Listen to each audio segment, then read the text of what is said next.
A humanidade, essa espécie, está em um estágio crítico agora. Existe a possibilidade de uma mudança para um estado mais profundo, ou superior, se você quiser chamá-lo assim, de transcender o pensamento conceitual e ir além.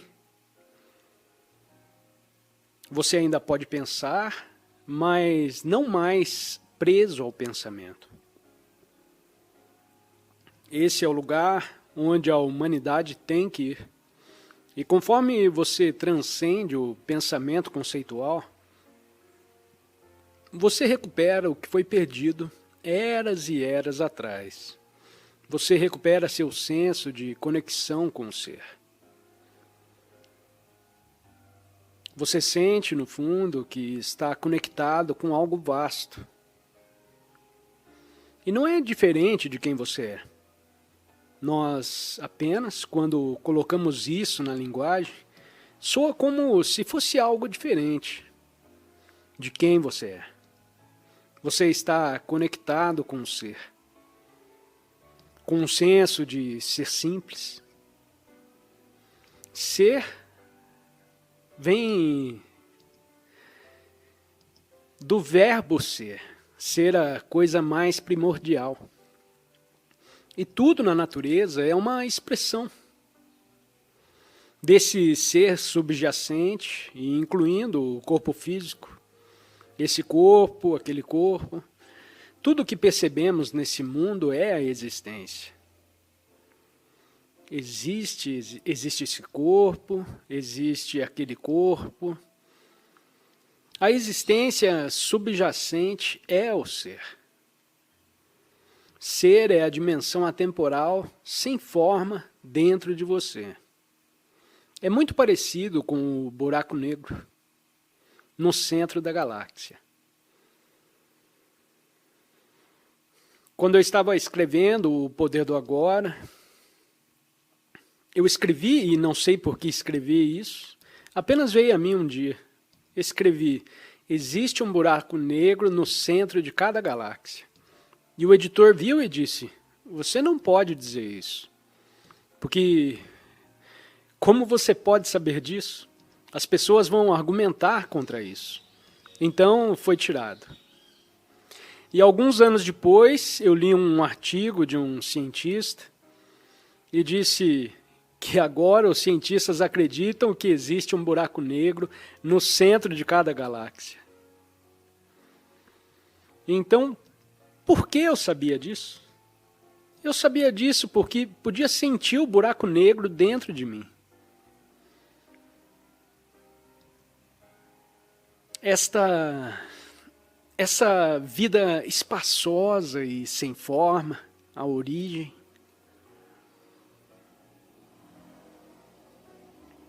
E assim, eu sei que o ser humano é um microcosmo. E você pode entender todo o universo, ou, na real, ao entender a si mesmo, você é apenas uma versão microscópica disso.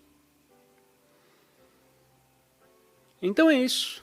Estamos recuperando por não estarmos mais perdidos na mente conceitualizadora. Recuperamos algo que foi perdido há muito, muito tempo. Muito parecido com o sol pródigo no Novo Testamento. Sua origem. Não é a origem. Você pode dizer que não é realmente sua origem no tempo. Não está dizendo, ok, minha origem foi há 6 bilhões de anos. Foi aí que comecei. Quando o Big Bang acontece, foi o meu começo. Isso é verdade, é claro. Esse foi o começo, mas não é tanto que a origem esteja em um passado distante, ou nem mesmo em um passado próximo. A origem é atemporal, a origem do seu ser. Ainda está lá. Esse nada primordial. Nenhuma coisa antes do Big Bang ainda está em você agora. A natureza pode ajudá-lo a redescobrir que, se você abordá-la, não com a mente conceituadora,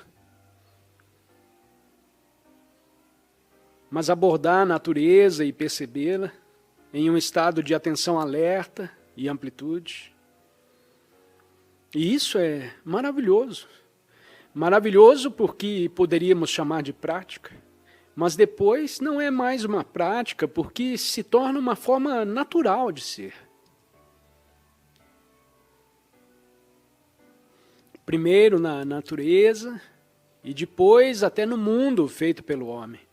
Mas precisamos, antes de tudo, precisamos entrar no agora. Fazer na floresta, ou na praia, ou no campo, onde quer que seja, antes que você possa estar naquele estado. Pode ser um shopping, onde nem tudo está sendo assim. Você realmente não pode encontrar o ser tão facilmente. Você tem que estar profundamente enraizado em si mesmo para encontrar o ser e estar dentro de um shopping. Porque tudo é um fenômeno superficial. Me compre, faça isso, faça aquilo, coma um hambúrguer. Você sabe como funciona. Olha aqui, olha ali, olha acolá. E depois de 20 minutos no shopping, você está totalmente exausto, porque toda a energia está fluindo dos seus olhos para os fenômenos. E a música, que está em segundo plano, não a música profunda da vida.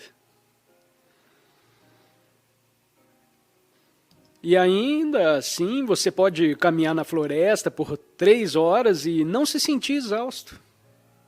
Na verdade, você se sente revigorado. Isso não é estranho? Então, o shopping tira de você. E a floresta, ou o que quer que seja, ou a praia, ou o deserto, te coloca de volta. E há algo lá que é muito diferente. Mas não para todos. É preciso haver abertura e alerta para que todas as coisas aparentemente insignificantes da natureza, que você esteja alerta para isso. E que, por exemplo, você está olhando, você está andando e olha para uma árvore, um leve movimento de folhas na brisa, talvez um som associado a ela. Seus sentidos estão alertas, não tensos. Não há tensão. Você não fica ali tenso, não, você fica apenas alerta. E você, nesse estado de alerta, é claro que não há mais pensamento. Porque se você estivesse pensando, não estaria alerta. O pensamento não está alerta. É um estado inferior. A prontidão é um estado superior ao pensamento. Uma consciência superior ao pensamento. Mas pelos bons pensamentos, o que significa pensamentos criativos, pensamentos originais, percepções originais, só podem surgir do estado de alerta. Você precisa ter o estado de alerta, e então, às vezes, o pensamento se torna frutífero. Original e criativo a partir disso. Mas se você nunca tocar o estado de alerta, então o pensamento é repetitivo. Velhos discos, CDs.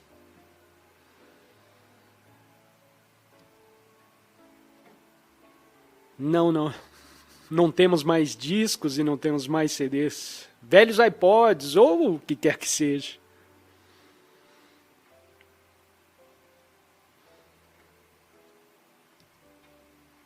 Então você tem que abordar a natureza. com esse estado de alerta e atenção, como uma criança, como se você tivesse entrado ali pela primeira vez naquele lugar.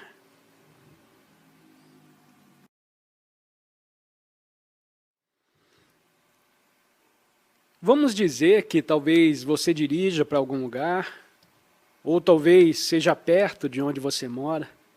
Você sai do carro ou sai pela porta, ou para a maioria das pessoas, mesmo onde quer que você more, haverá algo natural quando você sair de casa em algum lugar. Mesmo se você mora no centro da cidade, pode haver uma pequena árvore em algum lugar, não reconhecido pela maioria das pessoas. Quase todo mundo passa por ela sem olhar. Porque tem coisas mais importantes em que pensar. Mas você, por um momento, reconhece isso. Não dizendo, eu deveria estar reconhecendo a árvore. Não, não. Você apenas reconhece, você dá uma atenção. E nesse momento você percebe pequenas coisas sobre a árvore que antes você nem notava. Como as folhas trêmulas pelo vento, ou como a luz brilha através dos galhos ou das folhas, como a luz interage com a árvore. E você percebe todas essas coisas, sem precisar chamá-las de nada. É apenas uma observação. E isso é uma prática. Você pode praticar isso como uma escolha.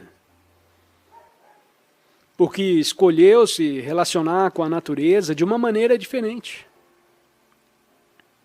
E quando você faz isso, a natureza lhe dá algo em troca. O que ela lhe devolve é um pouco dessa energia de conexão com a fonte na qual a árvore ainda está. Essa energia volta para a árvore e devolve isso a você. Diz, como um pouco disso, eu tenho mais do que é suficiente. E você consegue.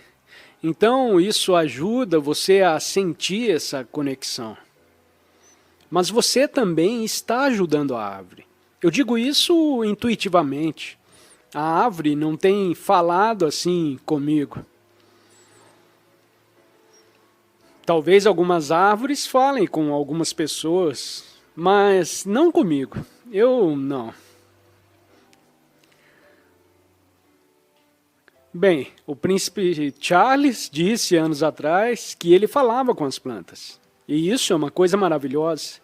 Eu acho que ele, não só o que ele quis dizer, ele não só falou com as plantas, eu acho que ele quis dizer que ele dá a elas toda a sua atenção. E desde então os jornais zombam dele. Porque não entendem. É que a mente não quer entender isso. Então você está dando atenção, não só à árvore. Eu estou usando a árvore apenas como um exemplo. Pode ser uma árvore, pode ser uma flor, pode ser uma floresta inteira. Porque a atenção que você dá pode dar um único fenômeno natural, ou ser como uma árvore ou flor, ou até mesmo uma folha de grama, ou uma plantinha, seja ela qual for.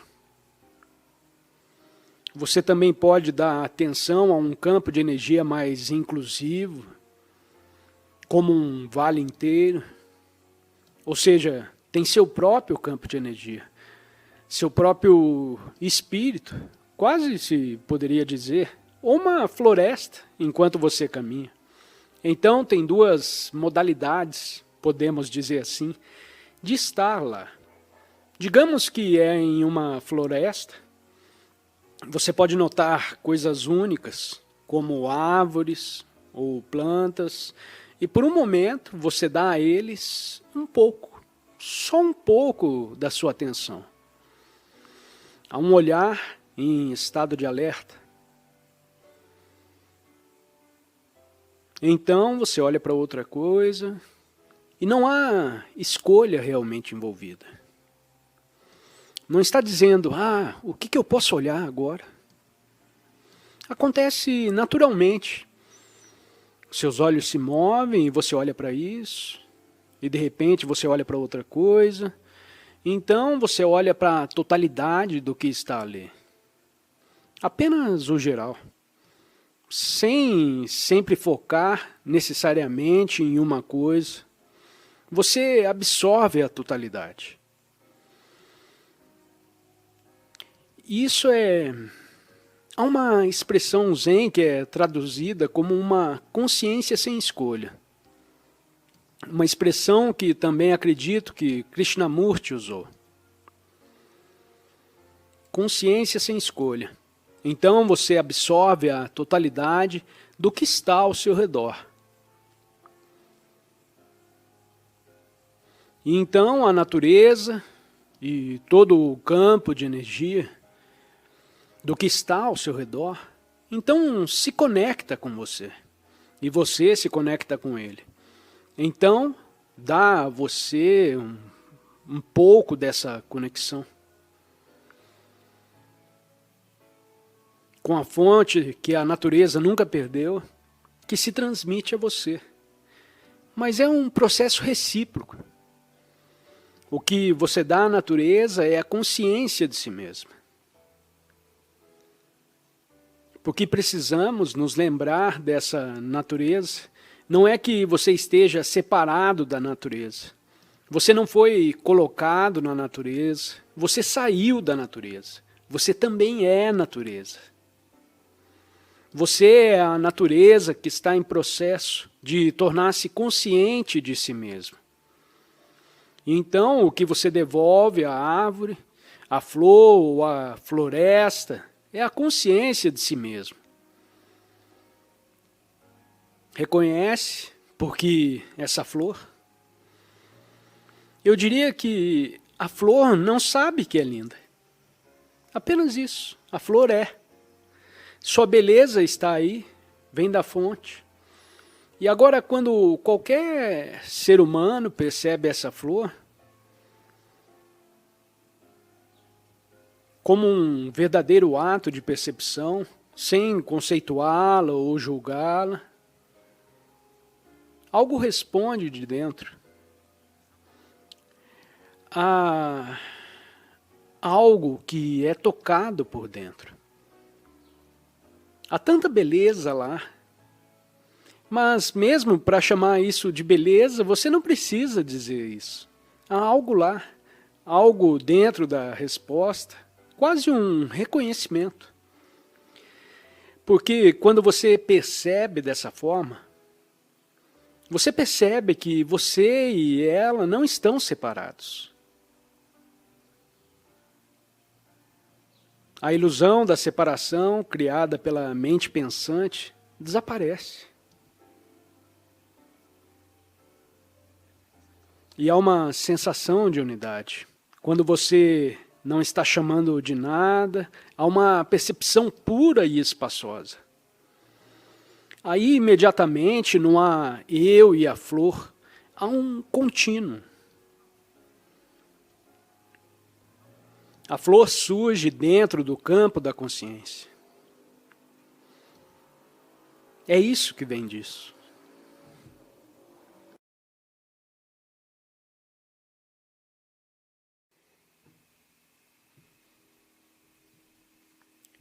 Muitas vezes eu me pego me comparando com outras pessoas. Principalmente minha aparência física em comparação com outras mulheres. E isso me deixa muito exausta, como você pode imaginar. Eu queria saber se você tem algum conselho prático para ajudar a dissolver isso. Ok, muito obrigado pela sua pergunta.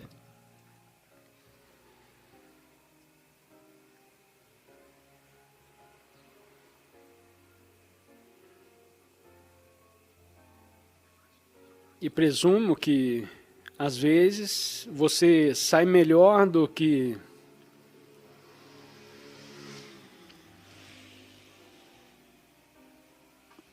algumas vezes você está bem e outras vezes você não está tão bem quanto agora. Certo?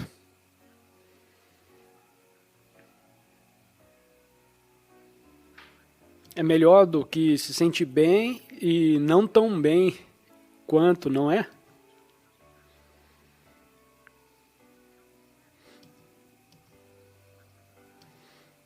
Esse é um bom ponto a ser alcançado, para se cansar de um padrão antigo como esse. Então você está pronta para deixar ir. Como o Curso em Milagres coloca, a comparação é um dos recursos favoritos do ego.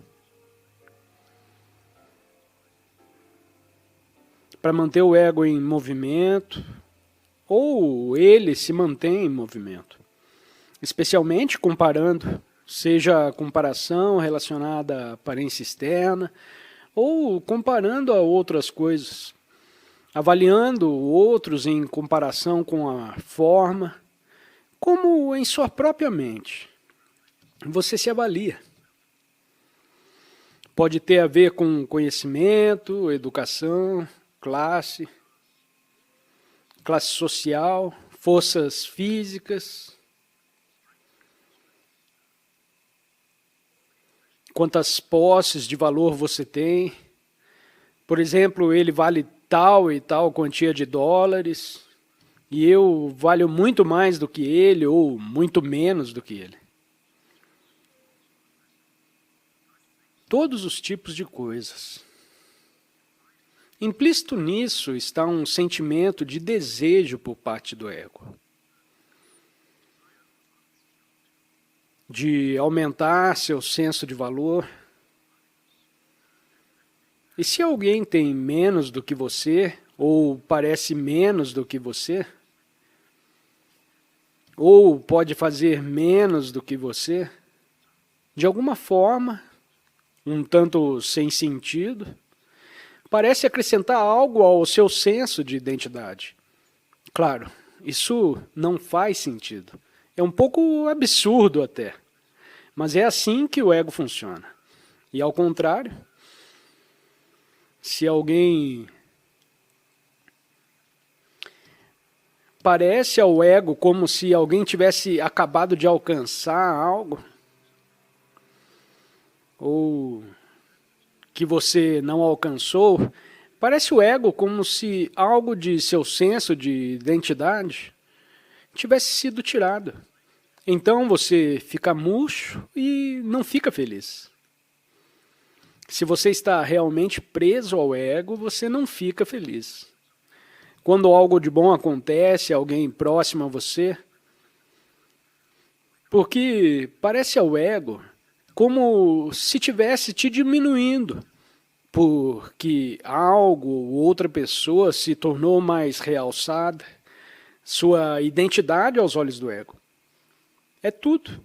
Você pode ver quando você explica dessa maneira, para que possa realmente ver como funciona. Então você percebe que é absurdo sentir que agora é menos. Você se tornou menos porque alguém recebeu mais de alguma outra coisa? Ou pode fazer algo que você não pode fazer? Então você pode ver como esse senso de identidade é irreal. Você se sente diminuído porque algo bom aconteceu com alguém próximo a você, e em alguns casos, se o ego for muito forte em você, sem qualquer traço de consciência, você não pode nem mesmo admitir para si mesmo que se sente mal. Quando algo de bom aconteceu a alguém próximo a você. Está lá como uma emoção irreal, não testemunhada. Então pode surgir quando você fala com essa pessoa, com o desejo de diminuir o que ela tem agora. E você não tem. E é totalmente inconsciente. Com você, você não está totalmente inconsciente. Já existe uma consciência em você que está ciente desse padrão. Se não houvesse consciência em você, você não estaria fazendo essa pergunta. Não estaria sentado aqui, estaria agindo de acordo com esse padrão. E da próxima vez que alguém na sua vizinhança acabasse de comprar um vestido novo, que parece absolutamente deslumbrante, você olharia para ele.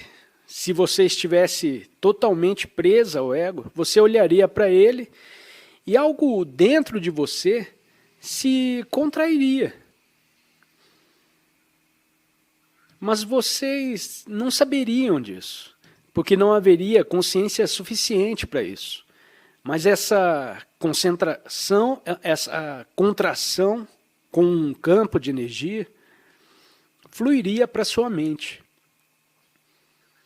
E então as palavras sairiam de sua boca, novamente inconscientes, para diminuir o valor daquele vestido.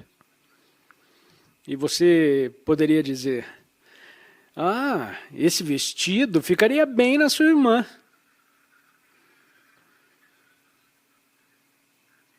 E a outra pessoa que talvez também esteja completamente identificada com o ego, de repente se sente profundamente magoada. E em ambos os casos, aplica-se o famoso ditado: eles não sabem o que fazem. O que, é claro, aponta para uma completa falta de consciência. Então, nesse sentido, algumas pessoas machucam umas às outras e tentam tirar para se sentir maiores. E no momento em que o ego diz: isso ficaria bem em outra pessoa, já se sente um pouco melhor, não é? Porque você tirou um pouco disso, um pouco do valor, o valor percebido dessa coisa. É insano, eu sei, é um sistema delirante, mas muitas pessoas ainda estão totalmente presas nisso. Não com você, claro, não é o seu caso. Você não está totalmente presa. Ele ainda opera em você até certo ponto, mas não totalmente preso. Portanto, há uma conexão com o valor. Seu próprio senso de valor ou merecimento, que está conectado à sua aparência externa.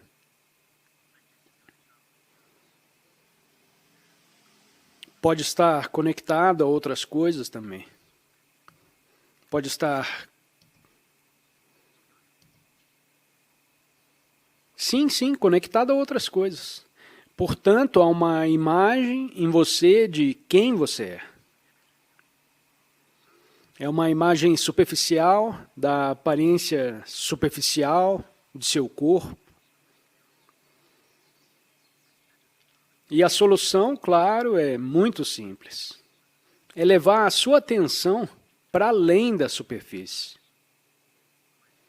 Onde normalmente está a superfície do seu corpo, a superfície daquilo que está por cima do seu corpo, as roupas, levar a sua atenção mais profundamente para o campo de energia inerente ou a vivacidade, ou presença consciente que permeia quem você é. Todo o seu ser. Nada a ver com o externo, nada a ver com o formato do corpo, ou o que está em cima do corpo. E se você começar a ir para lá, para essa dimensão, levar a sua atenção para essa dimensão, onde você não é a forma externa, mas você sente a própria essência de quem você é. Você sente a vida que você está além. o que é fora da forma. Então você não precisa mais se identificar com a forma. Você não está mais ameaçado quando a forma de outra pessoa é aparentemente melhor que a sua. Isso não afeta mais o seu senso de identidade ou o seu senso de valor. Então, você está livre.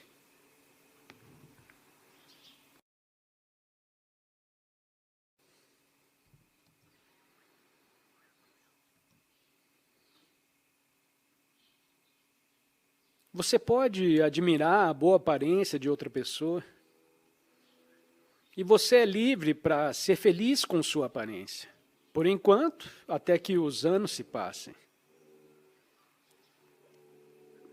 E então, talvez o corpo não pareça mais tão bom depois de mais algumas décadas. Você tem algumas décadas pela frente. Mas elas também passam rapidamente. E quanto mais longe você vai, mais rápido eles parecem passar. É estranho. Então chega a hora em que você percebe uma deterioração na sua aparência. E então você começa a notar que a maioria das mulheres ao seu redor realmente parecem melhores do que você, pelo simples fato de serem mais jovens. E você pode apreciar a aparência delas, porque são uma manifestação de vida. Uma manifestação externa, são formas de vida, belas formas de vida, sem se sentir ameaçada de forma alguma em seu próprio senso de identidade. Porque a vida dessas mulheres adoráveis que estão à sua volta, você pode sentir essa mesma vida, em sua essência, em você.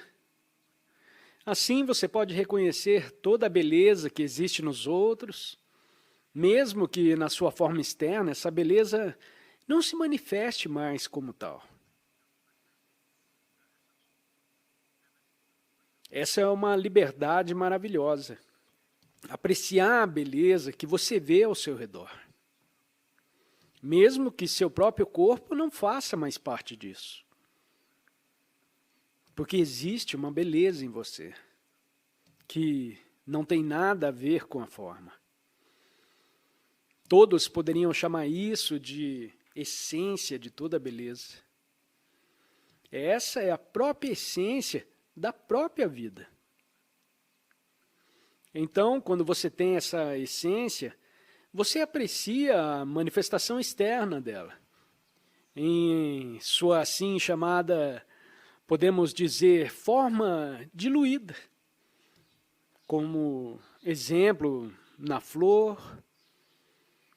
Agora, a maioria dos egos pode achar isso fácil, né? Admirar a beleza de uma flor.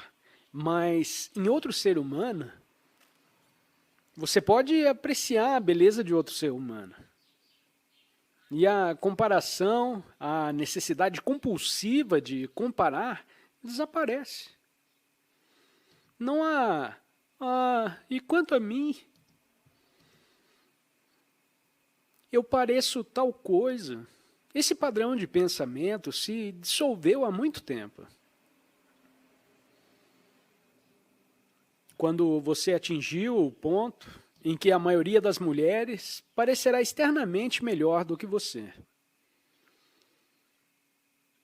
Então, já está desaparecendo. Então, você não precisa esperar mais algumas décadas para chegar lá. Ou o ego pode dizer, tudo bem, tenho mais 30 anos com os quais eu posso me identificar com minha boa aparência. Portanto, a resposta, é claro, é encontrar a essência de quem você é, que é o tema de todo esse ensinamento.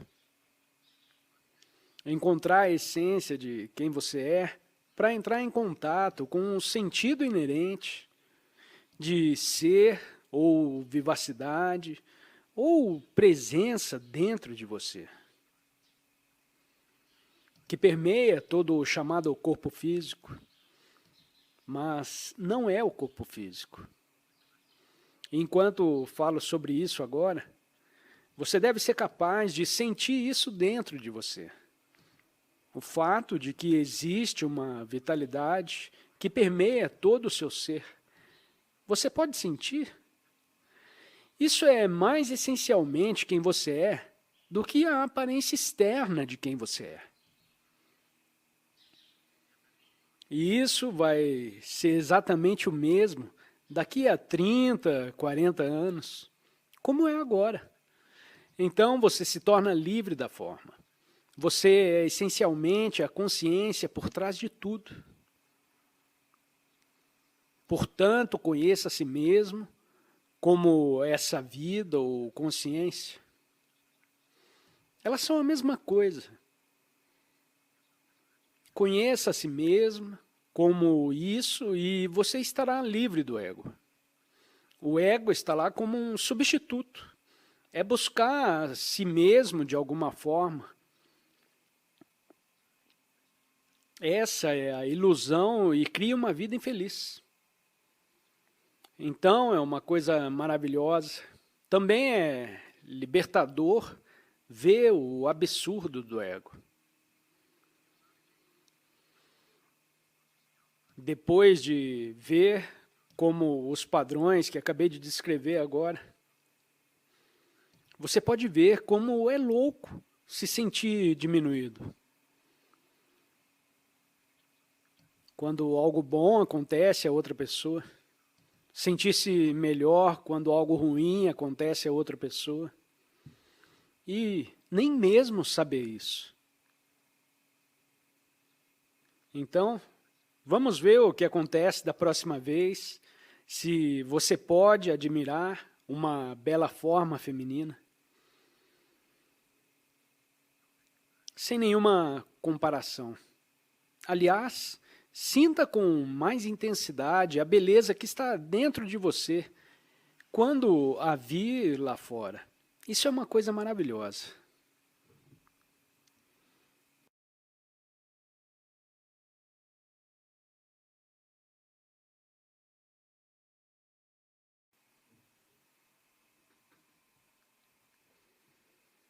Você precisa perceber que a maioria dos seres humanos tem essa função inerente. Eles não podem reconhecer o momento presente. Inconscientemente, eles consideram sempre o próximo momento, seja daqui a um minuto, ou uma hora, ou daqui a alguns dias, ou 2 anos, sempre o consideram mais importante. Sempre que você está impaciente, tentando chegar a algum lugar, esperando impacientemente por algo, qual é a próxima coisa que eu tenho que fazer? E eu tenho que fazer isso, aquilo e aquele outro. E você é puxado em todos os tipos de direções. Oh, agora eu tenho que fazer isso, aquilo e aquele outro. Há sempre a atração para o que vem a seguir.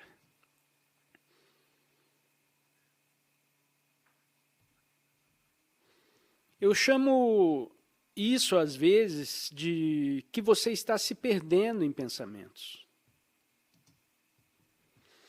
Fazer é necessário, obviamente, você precisa fazer, mas perder-se no fazer contínuo é uma disfunção grave.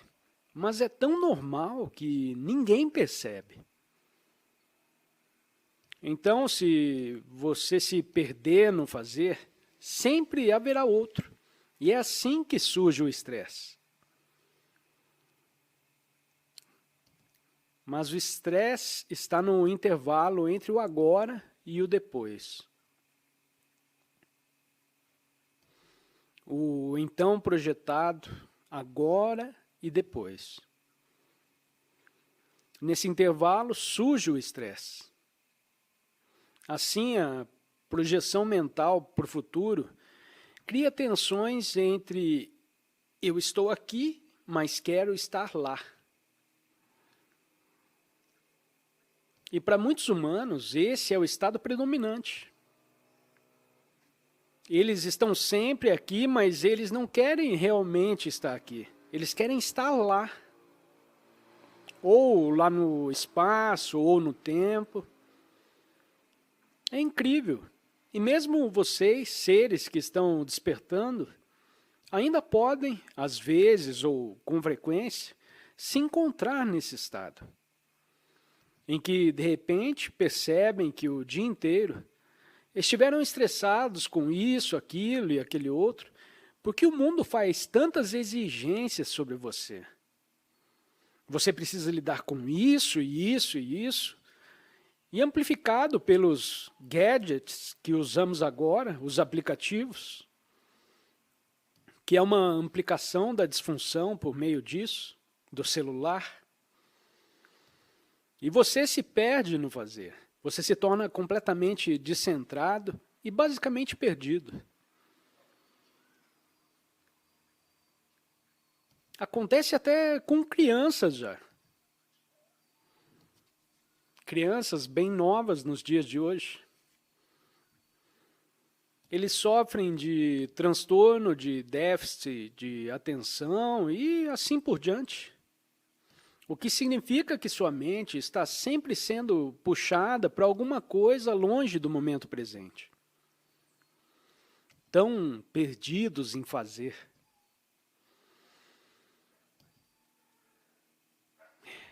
Perdidos em fazer e realmente volta a ser perdido em pensar.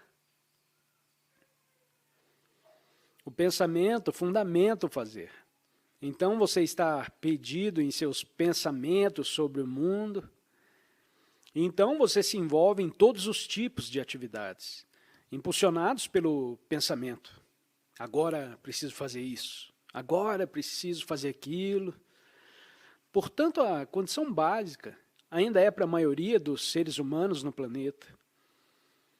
Então, fundamentalmente, sim, eles estão perdidos no fazer. Eles estão perdidos nisso. Mas, basicamente, significa que eles estão perdidos em suas mentes, no movimento do pensamento. Eles se identificam com cada pensamento que surge, e os muitos pensamentos são sobre o futuro ou o passado.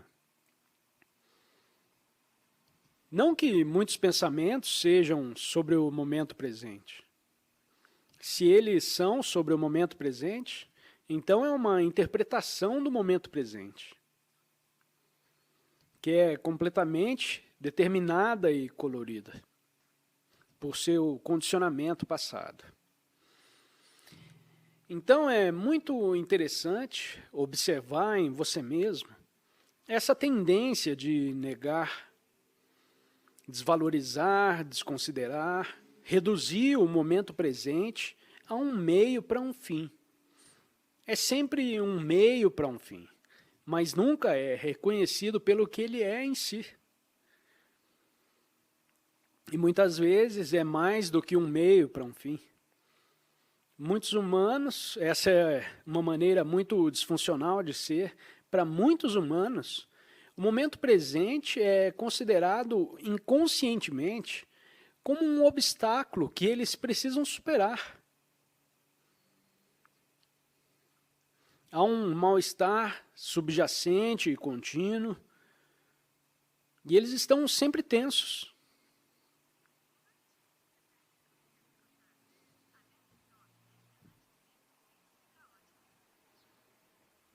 Sempre a procurar e ver qual é a próxima coisa que vai dar errado. Eu sei que vai acontecer alguma coisa vai dar errado. Perdido na mente, perdido em pensamentos. Houve um professor indiano que descreveu a condição humana essencial como perdida no pensamento. E, claro, é assim. É então que esse movimento de pensamento lhe dá o seu senso de identidade, o mal-estar, a narrativa inquieta, a narrativa problemática de mim e da minha vida. Tenho que pensar nisso quando acordo no meio da noite, carrego esse fardo pesado da minha vida problemática. Para muitos humanos, sua identidade é inconscientemente considerada como um problema a ser resolvido. Eu sou um problema. Estou procurando uma solução para esse problema que eu sou. E claro, então você vai a um terapeuta. Agora, se o terapeuta for realmente bom, e ele pode te levar além disso. Depende. Se ele ou ela não é bom, então você fica mais profundamente entrincheirado. E 15 anos depois, você ainda está passando por psicanálise. E encontra camadas cada vez mais profundas de complexidade em seu passado. E não há fim para isso.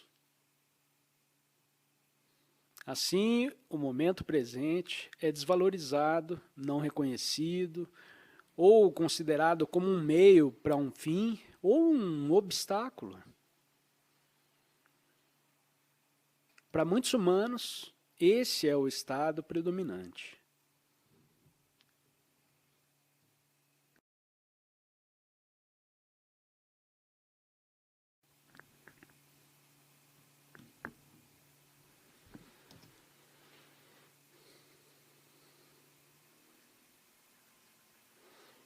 A identidade das pessoas é obtida a partir disso.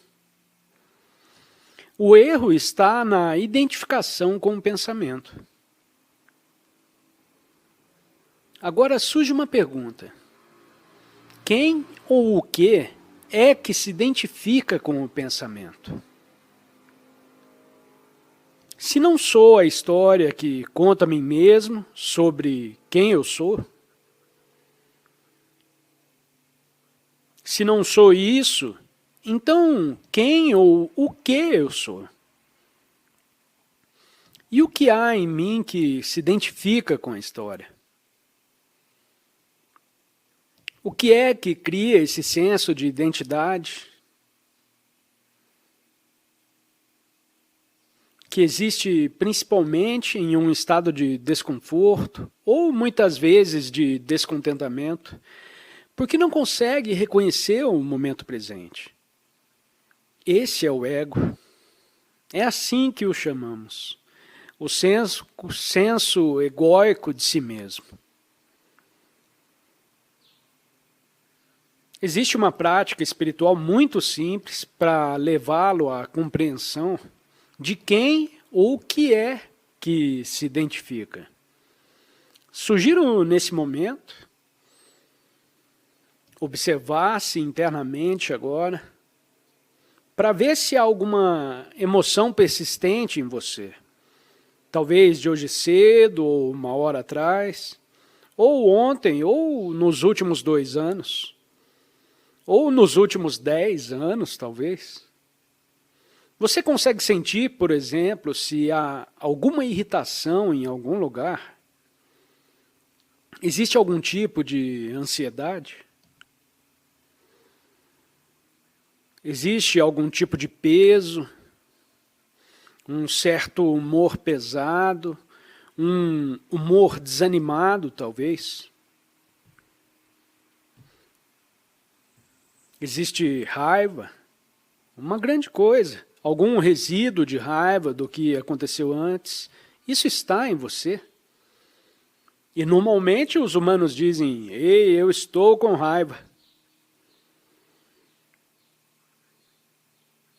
Ou dizem, eu estou ansioso, eu estou com medo, estou de mau humor. Agora já existe uma ilusão, quando no momento em que você diz, eu estou com raiva ou ansioso, Isso já indica que você se identificou com a emoção da raiva, ou com a emoção da tristeza, ou com a emoção do medo. Você se identificou. Você se iguala, o eu, com o que surge em seu campo de consciência. Então você diz, eu estou com raiva. Seria mais correto dizer, existe raiva em mim agora.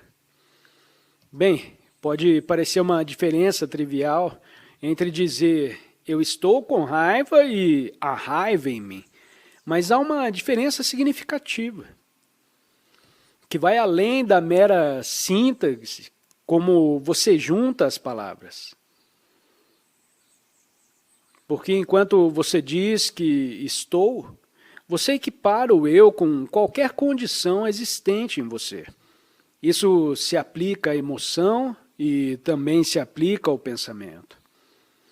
Porque a raiva, muitas vezes, não é apenas a raiva como emoção. A raiva também existe como pensamentos raivosos. Então, eles se reforçam mutuamente. É um círculo vicioso. Quando você está preso na irritação ou na raiva, a emoção alimenta o pensamento e o pensamento alimenta mais a energia da emoção. É um círculo vicioso. E você não quer sair disso.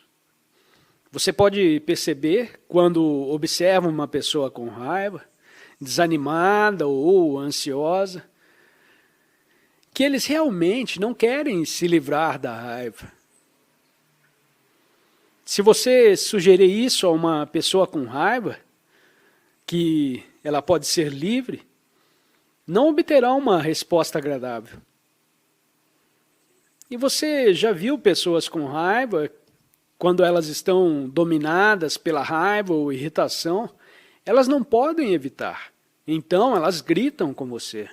E então saem da sala, e 1 minuto depois a porta se abre e eles voltam.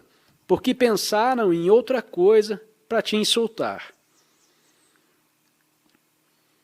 Eles estão nas garras disso. Há uma identificação completa com o pensamento e a emoção. Eles estão perdidos em pensamentos. Eles estão perdidos na emoção. Mas quem ou o que é que está perdido? Se não sou os pensamentos e a emoção, quem ou o que eu sou? Ok, eu só pedi para você dar uma olhada dentro de si mesmo.